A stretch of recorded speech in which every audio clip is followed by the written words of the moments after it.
And we're live. Welcome to day 8 of MicroConf on air. Stoked to be joined today by Mr. Jordan Gall. Welcome, sir. It's your first MicroConf on air, I believe. My first one, and I'll tell you what, the production value of the intro is at such a higher level than where I am at right now.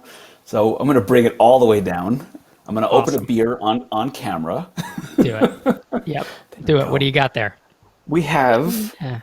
we have Deschutes Brewery Mirror Pond Pale Ale, a little local Portland, local Oregon love. I hope they're doing all right. They're one of those breweries with a big restaurant and all that. And Yeah. Yeah. If you're living in Portland, you have to be drinking local beer most of the time, but especially at times like these, right? To keep them in business. absolutely, I Yeah. try not to even think about the retail massacre. I It's kind know. of I know. it's too sad to even think about. It's like, okay, let's. It's I agree. I want to get into that. Let me do my Yeah. intro. I have kind of a thing I got to do. So I'm your host, Rob Walling. We just dove right into the drinking. This is Happy hour. Jordan Gall. Sorry. You kind of just ease into it. Yeah. So Jordan is, most of you probably know him, but he's the host of the Bootstrap Web podcast. He's the founder of Cart Hook, which is, I believe, the party line is several million in ARR. Is that accurate? Oh, yeah, I never know which. Yeah, because little known fact, I'm an investor in Cardhook, and so I know the exact numbers, but I always know not to say the exact numbers. But I always forget how people want me to couch their revenue. So thanks so much for joining us. MicroConfonair.com. I'm sure that's where you are, or you can catch us youtube.com/MicroConf. And we are going to be sending, if you're in MicroConf Connect, we are going to be plunking a Zoom link here in about maybe 15 minutes, 15, 20 minutes into the MicroConf on air chat. And that will allow folks within MicroConf Connect to get together, and producer Xander is able to break you up into small groups after Jordan and I stop talking. We'll talk 15, 20 minutes until we start hearing a lot of silence. And then last week, I don't remember, we had maybe 25 people, and Xander broke them up into groups within Zoom. It's this feature I had no idea about, but it allowed then 4 or 5 people to connect and get to know each other, and most people didn't know each other. So it was kind of a neat experiment. It's something we want to continue every week, such that the happy hour isn't just 2 people, talking to a group. It's not a podcast audience thing, but it is an excuse to get everybody together to come see Jordan and I chat for a little bit, catch up, and then for all of y'all to get together. So as always, special thanks to Basecamp and Stripe, our headline partners for the year. And yeah, man, so you got a local brew. Here's what I have. I've been getting into Mezcal lately. And where's the camera? So this is Banhez Mezcal Artisanal. And then what I like about it, because I'm a whiskey guy, right? I drink a lot of bourbon, and I have for years. I got into whiskey. So I started drinking wine, and that got me into scotch, which then got me into bourbon. And then for about the past 6 to 8 months, I've been doing mezcal. And one was for a change, but also I started, you can only drink so many old fashions, and from even really good ones, before you do want some type of change. Even for someone like me, an old dog you can't teach new tricks to. And I started, I had a couple mezcal old fashions around town.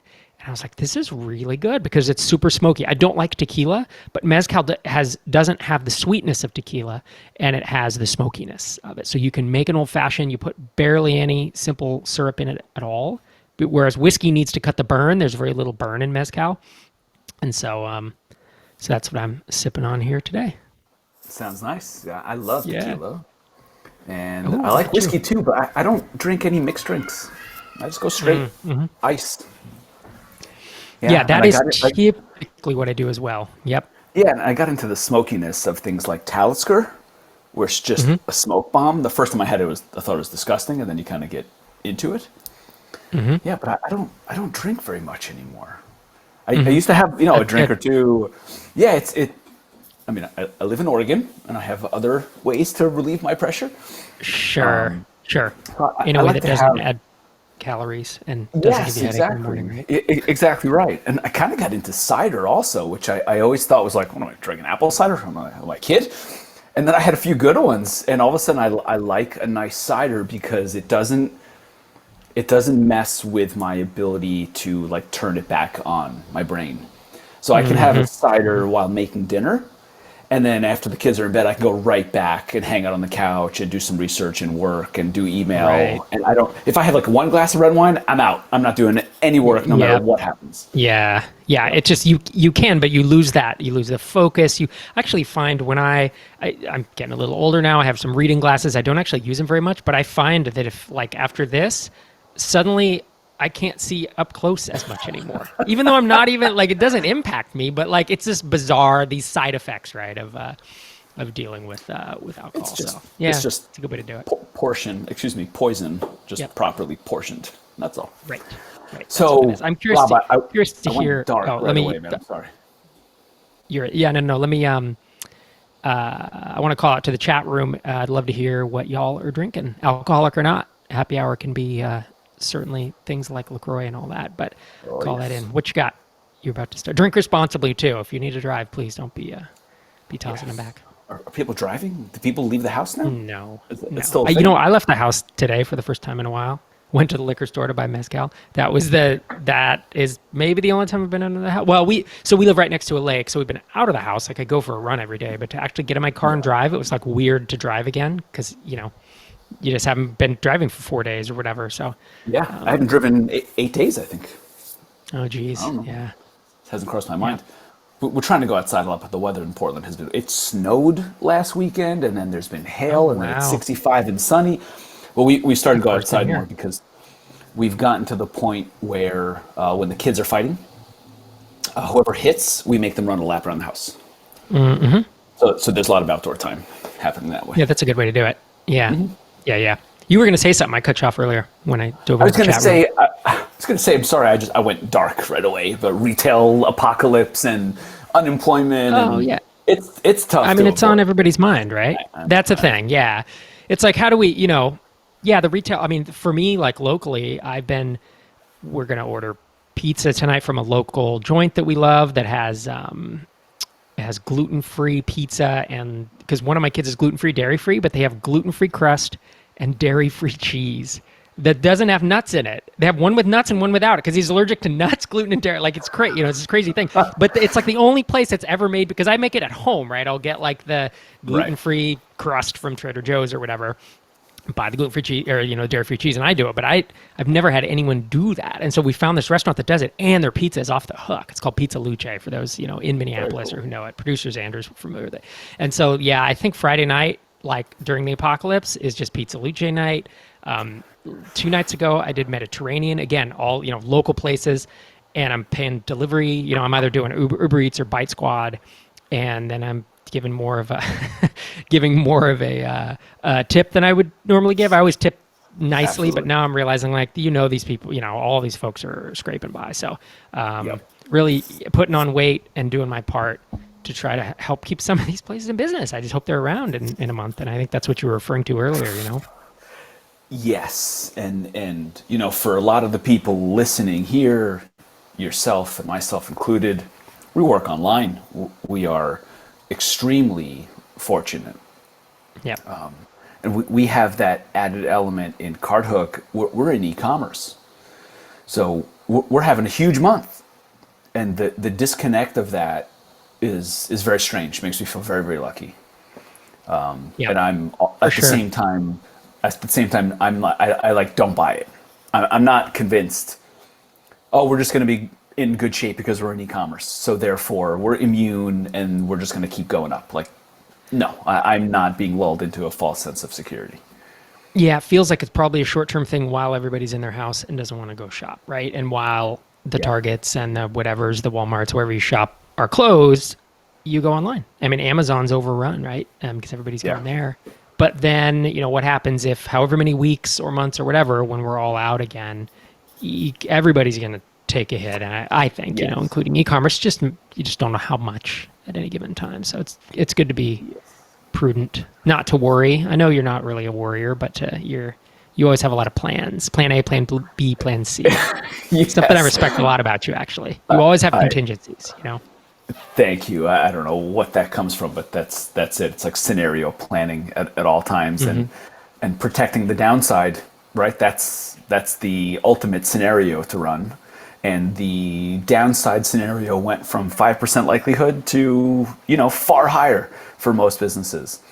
So that's how I've been Big time. operating the past few weeks. I've been optimistic and excited that we're doing well, but it's almost like I couldn't move forward until I had the downside protected. And I set up some access to capital, and I just kind of shored up okay, if everything goes bad, we're still okay, and then I can think about the future.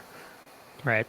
Yeah, protecting the downside's fascinating. Someone told me like after we sold Drip, obviously I had this big cash infusion, and I was trying to figure out how to invest it. I'm pretty good. Like I've been investing in stocks since I was 13 or 14. Before I had a brokerage account, I would do it through my dad. So that doesn't mean you're good at something, but I've paid attention and I've educated myself on personal finance and all that stuff. And I don't try to pick stocks. I do asset allocation to different, asset classes and just balance it out that way. But once I sold it, I was talking to a friend of mine who I consider pretty knowledgeable in this stuff as well. And one thing he told me that really stuck with me is he said, you're in a position now where really the goal is just not to screw up, because you don't have to work again. So don't take this money and risk it to the point where you do. And he said, just protect your downside. Like if you just put this in a money market or a savings account, inflation's going to just chip away at it. And you will have to work. You know what I mean? If you just don't make any more money. But because stuff's just going to be twice as more expensive and twice as expensive in 20, 30 years or whatever. But if you invest this wisely without that big downside risk, or you figure out how to curb that downside risk through assets that don't correlate, or however you want to do it, that's a big thing. The goal now is just don't lose a bunch of money. And I was like, all right, I'll take that. You don't take this and put it on black. You can take a little bit and put it on black. And of course I did. I took like 4% and I put it into crypto in 2016, and I put 4% into collectibles because it's a hobby of mine. And those things wildly fluctuate, and that 4% of my net worth became 25% of my net worth when Bitcoin 10x or whatever. You know what I mean? It did all that stuff. But then that allowed me some downside, right? Because it had that big bump, and now it's being able to really diversify in my case, which is a lot harder for you because you can't, because you have one company, right? Yeah, but you can do it within that opportunity. So running a startup, you've put all your chips on one basket, in one basket, and from there you can still choose if you want to go full high risk, high reward. Then it's more of a gamble. And this is one of the things that we've debated and talked about, over the past few years on where investing comes into play, and where does tiny come into play, and and what the difference is between that and VC, and how it's not necessarily a bad thing to swing for the fences. It's just a different business model, and so now, one of the things that I struggle with is as the company gets further along and as it becomes more successful, it actually feels like there's more to lose. So there is a tendency, there's a tendency to be more conservative because we put 5 years into this. I like the thought of it going to zero is too much to even think about. Devastating. Well, it's 5 years, dude. I would say it's 5 years, and I'm just gonna say you have built a business that is worth 8 figures by my estimation and my understanding of multiples. And so at that point, you start thinking, wow, no, this would be catastrophic. Could I do this again? Could I pull myself back up? And would I want to? And I mean, the devastation that it would do to you. Exactly. So you don't want to think about that, but sorry, but you have to, because you have to think about what's your plan A, your B, your C, your D, to keep everything afloat. Yeah. This is we've talked about the problem of liquidity in creating an asset that's worth 8 figures, but not having access to any actual capital. And there are secondary opportunities, but not really for our types of company. When you're raising a $100 million round on $1 billion valuation, yes, you can go to the secondary and take $10 million off the table. In this situation, you can't really. At least that avenue isn't open yet. Those types of stock markets are not there yet. Exactly. It would really have to be at the size of company that we're dealing with, that you have, or any of the kind of larger MicroConf companies are MicroConf community companies. You'd almost have to raise a venture round, because that's where you can take money off the table. I've never heard of someone raising an angel round half a million, a million, $2 million, and taking money off the table. I shouldn't say it doesn't happen. I've never heard of it happening. I have could heard of see it. one. Yeah, I could see it. Could see it becoming a thing. There's also some folks who are now buying up minority stakes, so you could sell 10% of your company or whatever. Yeah. This would be an interesting time to try to do that right at this moment as we're on the, the edge of this thing. But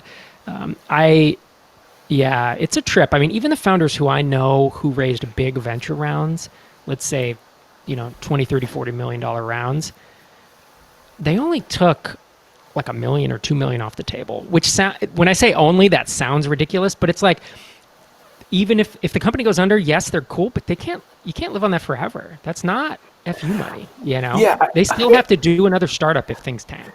It really, FU money in that scenario is probably a very bad thing overall. Yeah. If I'm an investor, I want you to have everything's cool at home money, not FU money. Yes, right. $500,000. Look, you haven't earned FU money. Like, you earn FU money when everyone gets paid for the risk that they just took on. But the smaller rounds you can see, I have heard before, just a founder who was in a tough spot. It's like, look, let me just take $100K off the table so I can wipe out this credit card debt and kind of be in good shape. I've seen that. Yep. Yeah.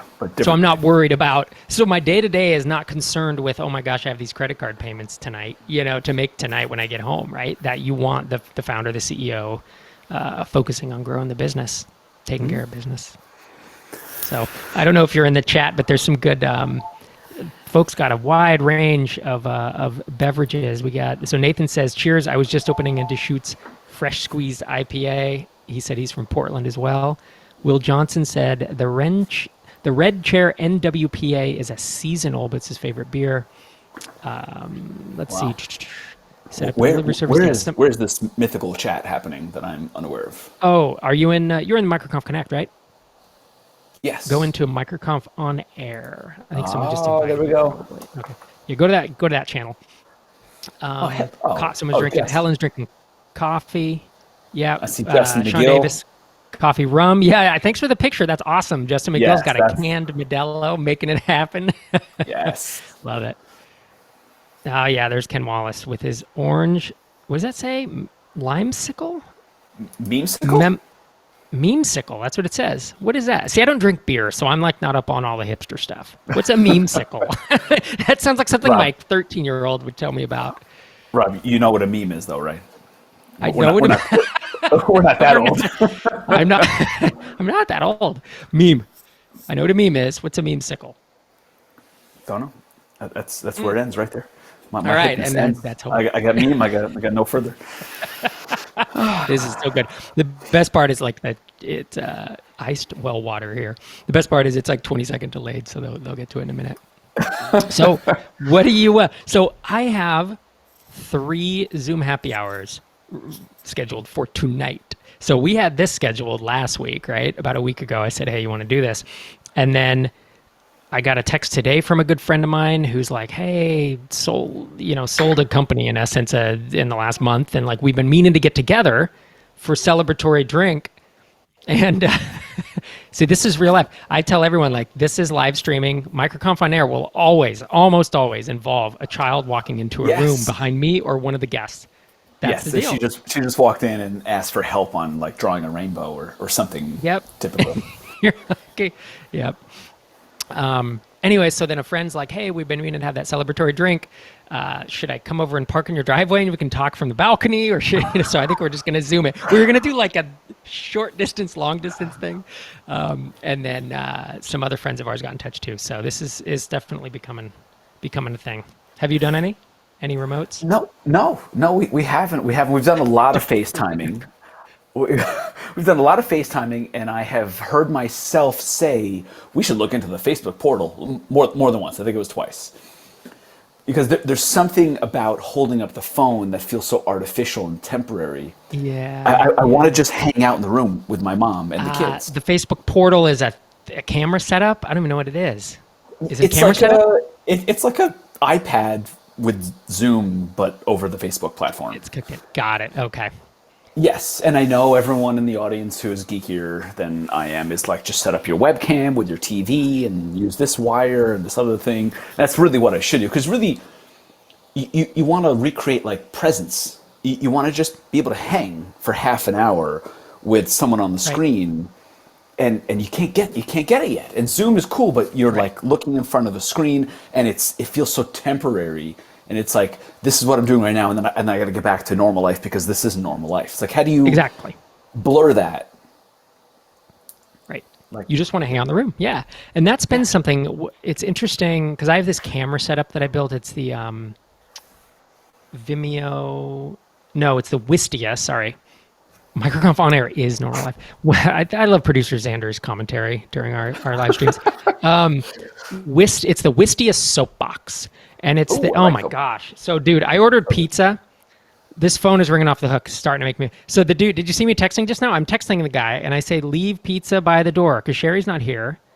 And I told them in the instructions, leave pizza by the door. So once again, That's what all deliveries do. well, If I I'm a know. I'm delivery like, man, I don't I want to talk want to a anyone. I don't non. want to see anyone. Yes. No, I don't want to hand off the thing. So he's called me now Just twice tell while them. I'm on the live stream. Oh, No, no. I gave him a tip, Xander. I gave him I don't know, a 20 something Just, percent tip. So just that's tell all them. Well, done. just tell them there's a pandemic happening. It's called coronavirus, and we shouldn't Yeah. talk to each other. I Leave don't, it. Leave it at the but door. they literally said in the pizza place, because Pizza Luce is legit. And they're like, hey, if you want a non, whatever, what's it called? Just a handoff, a Non-contact. drop off, non-contact. Thank you. Non-contact. Contactless Contactless deliveries. delivery. That's what I Thanks, said. Xander. I was like, yes, I'd like contactless. Please leave by the front door. And yet, in the past 5 minutes, I've gotten 2 phone calls. So I really hope I don't have to run down and get my pizza, or that he's not like taking my pizza away. But I guess we'll see. Dang it, that Oh, sidetracked you us. What were let we me talking know. about? I could hold things off here. I could find a way to entertain You could, huh? You could soft shoe. myself, really. I mean, I did. Yeah. I definitely, we always have a joke at the ready or something. I'm I don't looking have in a chat. joke. That's you and Mike. You guys with That's the my jokes. department. I got Yeah. nothing. I got stories. Yep. I'll tell you a Oh story, yeah. Rob. Yeah, You yeah. I'd want a love to hear story? it. I thought my Yes. wife. I thought my wife had this evil goddamn bug up until when we got a negative response back on the test. Ooh, That's a that story. made. Ooh, that made for a. I don't even know what to call it. That was a very, Yep. very strange experience. My wife has had a cough and fever for 10 days. Yep. So we were 100% convinced that she had it. Yep. And my mind went, whoo, went crazy. And I was on Twitter and I was figuring out what chloroquine and hydroxychloroquine dosages I should give and all that stuff. And, I'm a Jew from Israel. So I have like trauma and survival like etched Yep. into my DNA from past generations. And Yep. and like paranoia is the way of life, like the Cossacks could be coming around the corner any minute type of thing. So I generally run relatively paranoid. And then I had a relatively bad day at work yesterday, but the day started off with the negative test response. And it was very easy to put things into perspective. Makes it all good. Oh, Yeah. yeah. Like, oh, this thing didn't go well with the business, or this, information that we got wasn't good for us. Okay. Yep. I can live with that. So I'm super happy to hear that, man, because I knew that Yeah. you were worried about it. So I'm glad Yeah. that happened.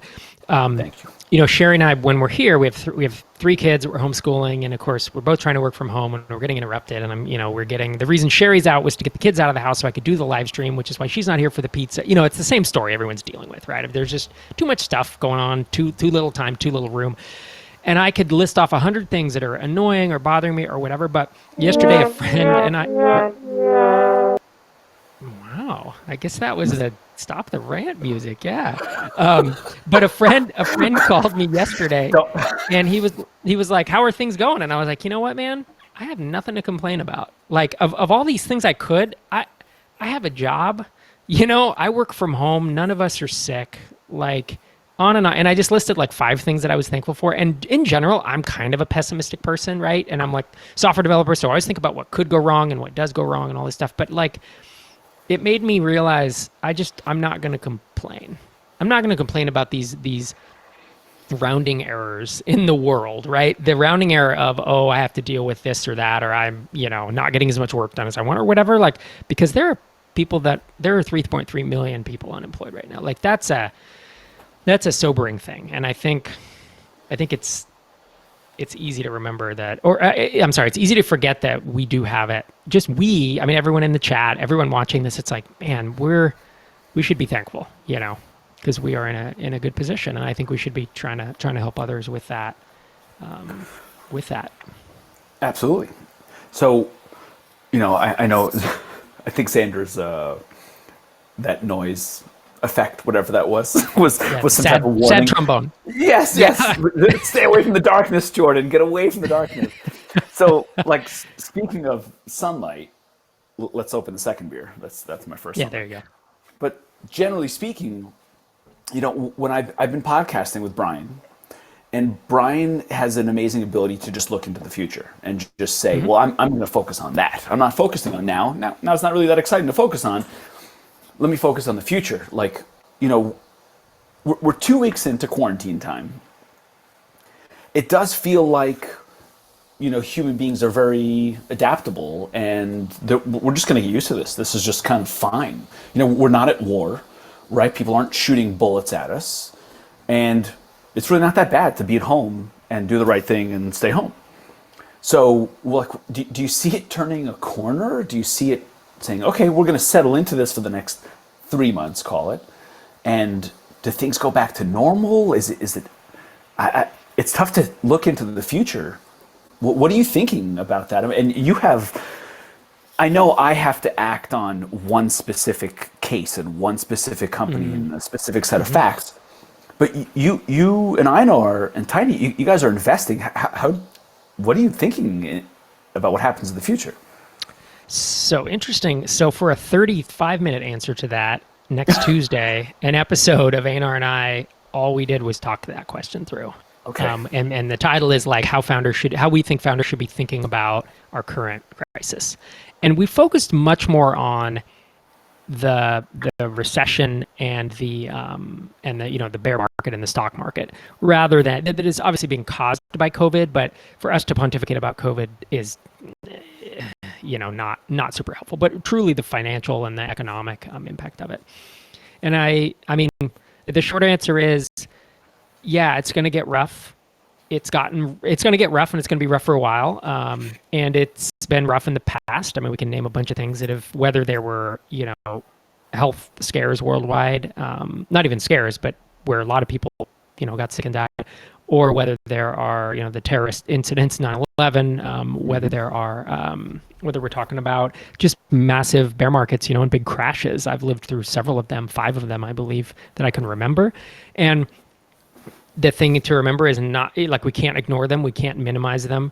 We have to do the best we can to make it through, but we have to look ahead and say, hey, this will end, and how am I what do I want to think back on this time and remember, I think. And so it's like to be smart, not panic, and like keep as much cash cushion, have your plan A, B, C, and D, right? So that when you hit those roadblocks, you can turn them into speed bumps. And which is how you operate. And then I think as interpersonally as families, like I think there's just a big impetus to like you said, to hunker down. And I do think that life personally, is a personal belief that life will return to normal, and that I don't know when it is. I don't know if it's 6 months or a year where people do stop using hand sanitizer whenever they go into a store, or they do, because that's going to hang around for a while, but I don't think it'll be here in 10 years, or 5 years. Like there'd be a point where, assuming that we make it through this, we'll always remember it, much like we tell our kids now. Like my kids ask me about, every September 11th, they ask me, what was it like? And I remember it. We all remember it, but we also heal from that, and after 9/11, no one was flying, and there were, how long are the airlines going to go out of business? All this stuff happened, and then eventually you do again. And does this potentially change things permanently? Like does it end the handshake in Western culture? Maybe it should. Maybe we should not be. I mean, it really is kind of a Jeremy thing that we shouldn't be doing, and I would be more than happy to bump elbows or fists or whatever the heck else to not. When I'm at MicroConf, like I always have hand sanitizer because I have to shake a lot of people's hands. And it's a privilege and a pleasure to do it, but it's also not necessarily the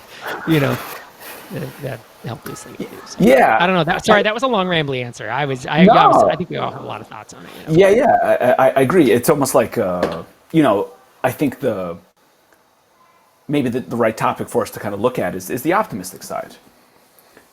Yeah. on what changes and what that means for business and what that means for the web. Right, there's obviously an enormous groundswell of energy around work from home, and a lot of us laugh at it because we've been used to this version of things.